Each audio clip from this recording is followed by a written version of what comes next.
This is the story of Elijah and the widow of Zarephath, a story about trusting in God's provision even in the harshest circumstances. Let me take you back in time to a land gripped by famine, where the earth was dry and people struggled to find hope. In the northern kingdom of Israel, a man named Elijah was sent by God with a challenging mission. A faithful prophet, Elijah was to deliver God's messages to a rebellious people and to show his power in the most extraordinary ways. But even prophets like Elijah needed sustenance to continue their work, especially when God's messages led him into hostile and barren lands. The story begins when a mighty drought overtakes the land of Israel. The cause? The people had turned to worship Baal, a pagan deity, abandoning their worship of the one true God. To remind them of his ultimate authority over all things, including the rain and the harvest, God shut up the heavens. For years, no rain fell. Crops withered, rivers dried up, and hunger swept the land. It was dire. But even in judgment, God's mercy shines through. Elijah had no food or shelter as the famine deepened, and so God instructed him to leave the brook where he had stayed before it dried up. "Arise," said the Lord, "and go to Zarephath, which belongs to Sidon, and dwell there. I have commanded a widow there to provide for you." Now Zarephath was a surprising choice. It was outside of Israel, deep in pagan territory, and the situation there was no better than in Israel. Why would God send him to a pagan land?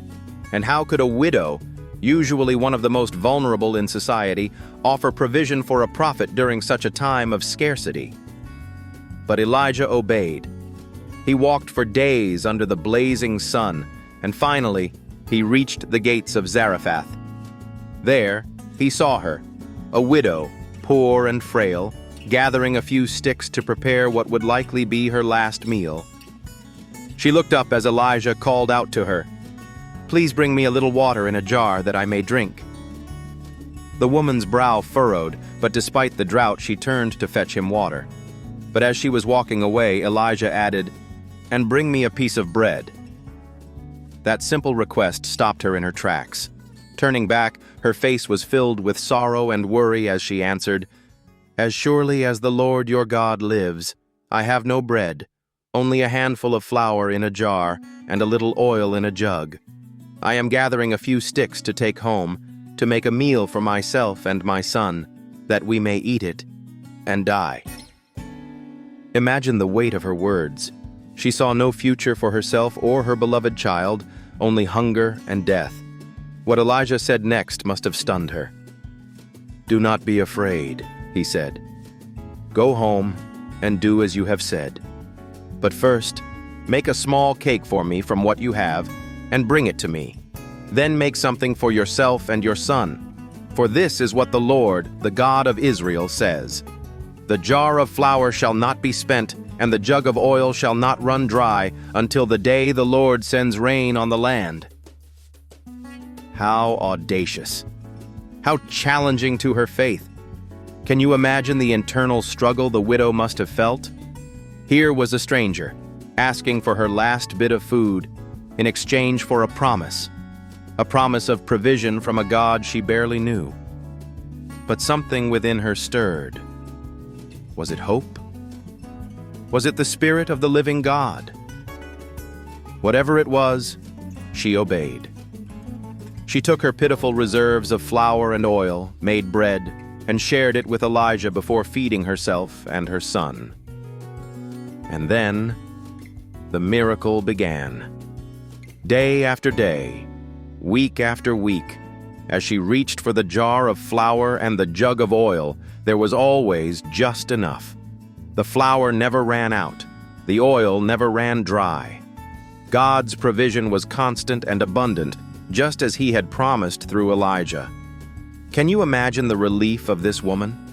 Seeing the jars, once nearly empty, consistently full of God's provision, must have strengthened her faith every single day. But this story doesn't end here. Even as the days stretched on, the widow's faith faced a deeper trial. Her son fell gravely ill. Despite the daily miracle of food, he stopped breathing. In her anguish, she cried out to Elijah, questioning whether his presence brought punishment for her past sins. It was here Elijah demonstrated not just the power of God's provision, but the power of his mercy and restoration.